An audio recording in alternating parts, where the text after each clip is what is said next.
monsieur Louis Pasteur, le professeur Louis Pasteur disait que le vin est la plus saine et la plus hygiénique des boissons.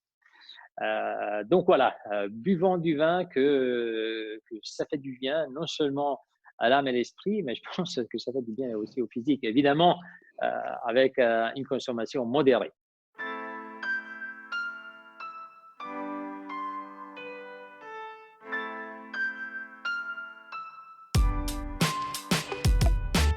Bah, le confinement, ça passe plutôt très bien. Je suis à la maison, à Ligornetto, l'un des plus réputés villages viticoles du Tessin. Donc, c'est quand même confortable d'être ici, voilà, à la campagne, où on peut quand même se balader. On a du vert, il y a des vignes, il y a des forêts. Donc, c'est plutôt pas mal, quoi. C'est bien.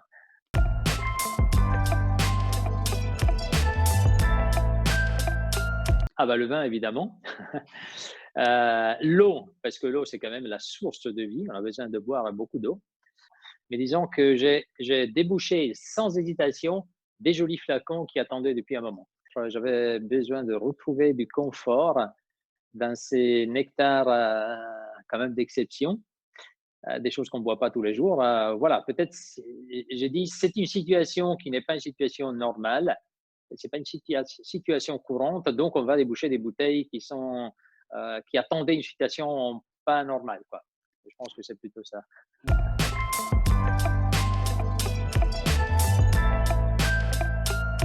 À part là où je fais le vin, le dernier domaine que j'ai visité, je pense que c'est ici au Tessin, c'est le domaine Trapletti.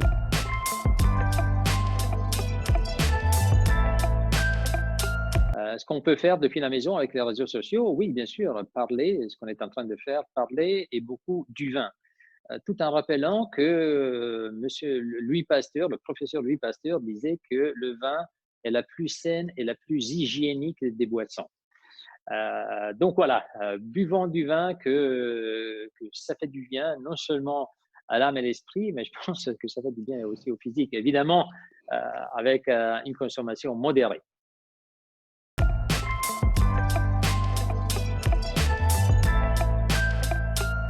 Moi, je suis très classique. J'ai exploré différents accords, mets et vins un peu plus, comment dire, extrovertis. J'ai recherché, surtout quand j'étais jeune, hein, évidemment, quand on essaye de chercher des repères, et je me suis rendu compte que des fois, c'était à la limite du dégoûtant, quoi. Même si on essaie de trouver une explication, comment dire, psychologique, mais au final, on dit c'est nul, ça vaut pas. Après des années d'expérience, de recherche, je suis revenu à ce qui est classique. Donc, pour moi, l'un des régals, pour moi, c'est une jolie pièce de viande d'agneau ou de cabri avec un assemblage tessinois si on est au Tessin, avec un Sangiovese de Toscane si on est en Italie. Voilà, c'est un peu ça.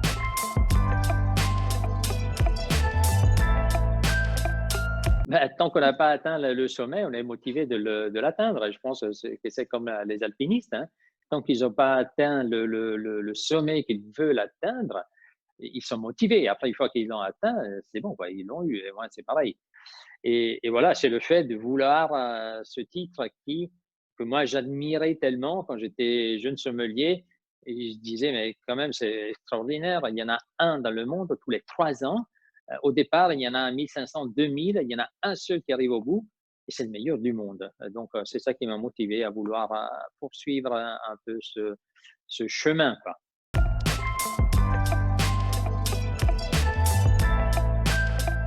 Moi, je me rappelle une fois que je suis allé au restaurant avec ma femme. Je prenais du temps à consulter la carte des vins et puis je me rappelle, un jour, elle m'a dit: «Ben, si tu veux rester avec ta carte des vins, moi je prends, je rentre à la maison, hein, choisis». Et c'est là que je me suis rendu compte et je me suis dit: «Les cartes des vins, elles doivent être, simples. Le client doit tout de suite, avec un coup d'œil, repérer ce qu'il veut». Et moi, je fais comme ça, papa, je repère la bouteille que je veux. Le but est quand même de manger. Mais après, s'il y a des ingrédients qui dérangent le vin, je demande au chef de les enlever. Pour faire un bon accord mets et vins, c'est très simple. Il faut faire une cuisine relativement simple. Donc, je fais enlever tous ces ingrédients qui pour le chef peut-être apporte un peu de la complexité. Moi, j'ai pas besoin de ça. Moi, j'ai besoin juste d'un produit qui est bon, qui accompagne le vin avec discrétion. Donc voilà, je demande d'enlever.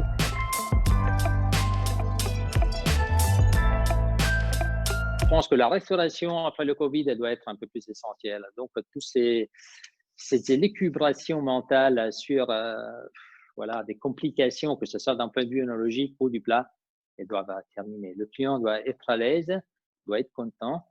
Et je pense que le métier de salle vont revenir à l'importance qu'ils avaient avant l'événement de la cuisine spectacle, du show de cuisine. Donc, je pense que la capacité d'accueil, de mettre à l'aise le client, d'être capable de le fidéliser, cette finesse un peu psychologique qu'on a dans le contact avec le client, ça va être le facteur clé pour la survie de la restauration après le Covid.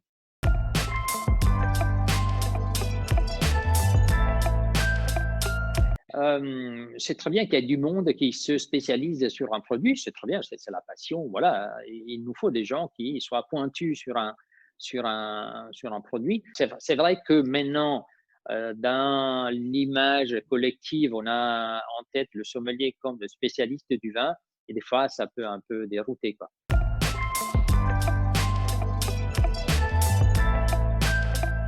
Ouh là là là là.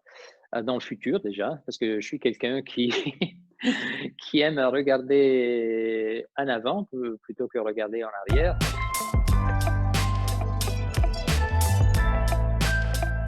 Je dirais vin doux, où souvent il y a quand même un travail extraordinaire, dans les vins doux. Il y a vraiment, beaucoup de styles dans les vins doux et souvent c'est dans les vins doux où il y a vraiment l'esprit de tradition, de culture locale. Parce que souvent, faire du vin doux, ça ne rapporte pas grand-chose à un producteur. Et donc, s'il le fait, il le fait vraiment pour perpétuer des traditions et les cultures locales. Et donc, c'est là qu'on trouve vraiment un peu de passé qui revient grâce à un vin aujourd'hui, quoi.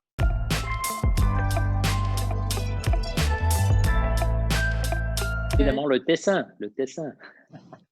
Non, mais même maintenant, pendant le confinement, je me rends compte qu'on est quand même dans un lieu privilégié. Dans un lieu privilégié d'un point de vue géographique, parce qu'on a des collines, on a des montagnes, on a des lacs, des fleuves, des forêts, la campagne, et c'est magnifique.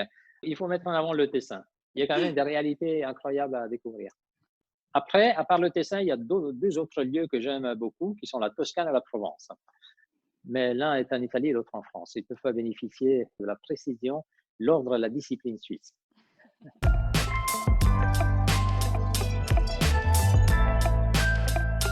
Pour un sky apéro, bah, pour les apéros, pour moi, il faut des bulles. Ça, c'est clair. Il faut des bulles sans sucre. Donc, c'est un vin effervescent. Je dirais méthode traditionnelle parce qu'après, on a une belle complexité. Après, la provenance de cette méthode traditionnelle, à voir, hein, on en fait de plus en plus un peu partout dans le monde, en Suisse également, au Tessin également. D'ailleurs, c'est en Tessin qui a été fait le premier vin effervescent méthode traditionnelle en Suisse. Et ça, c'est important parce que justement, on a un sky apéro, on ne peut pas bouger de la maison, mais avec les vins, on peut bouger. Imaginez-vous, si vous avez une cave avec les vins qui viennent de différentes régions, on se dit, qu'est-ce qu'on amène à table ce soir? Bon, on amène le Valais, on amène les Grisons, on amène le canton de Vaud, on amène le Tessin, on amène l'Italie, la France, l'Espagne. Voilà, on a la possibilité, même si on est confiné à la maison, quand même d'évader un petit peu d'un point de vue gustatif, évidemment.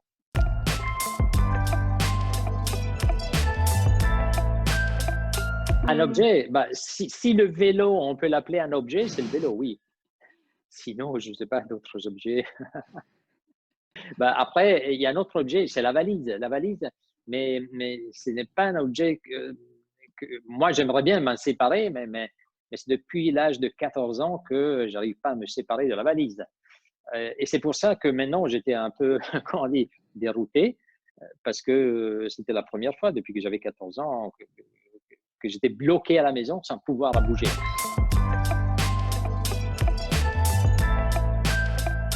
C'est le vélo qui me suit depuis que je suis petit. Si j'aurais pas un vélo, oui, il me manquerait quelque chose. Et après, le vélo également, d'un point de vue, évidemment, si on fait une analogie, il peut enseigner beaucoup parce que le vélo, je me rappelle quand j'étais petit, on voulait un vélo, un joli vélo, comme tout gamin qui veut quelque chose. Et une fois qu'on avait la chance d'obtenir ce vélo, eh ben, il fallait pédaler encore. C'était pas comme la mobilette qui allait toute seule. Et ça, c'est un peu la métaphore de la vie. Moi, je fais une analogie avec mon championnat du monde. J'ai tellement travaillé pour obtenir ce championnat du monde. Après, une fois que je l'ai obtenu, voilà, c'est comme un vélo. Après, il faut pédaler, quoi. C'est pas fini, quoi. Après, il y a des moments où il y a des descentes, mais après, ça monte, c'est la côte. Donc là, maintenant, il y a eu des moments de descente pour tout le monde, pour l'humanité. Et là, c'est plutôt le début d'une étape de montagne, ouais, des Pyrénées ou des Alpes.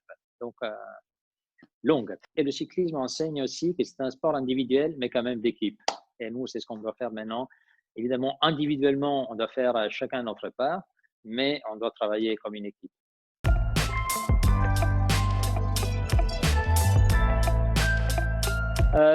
Série, je suis un peu victime de ma fille, donc je passerai des séries.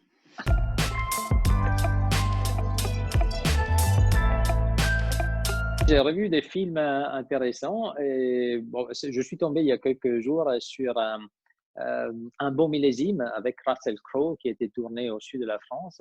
Donc, ce personnage, ce banquier londonien qui héritait un domaine au sud de la France. On voit la personne qui est dans un milieu hyper compétitif et acharné, je dirais, sans aucune règle, sans aucun respect pour personne, juste faire de l'argent. Et c'est ce qu'il y avait avant le Covid, hein, les entreprises demandaient de plus en plus. Et donc voilà, dans ce film, on voit justement ce banquier londonien qu'après il retrouve un peu la vie normale, le respect, l'amour dans un domaine viticole au sud de la France. Je pense qu'il représente très bien ce qui est le moment actuel.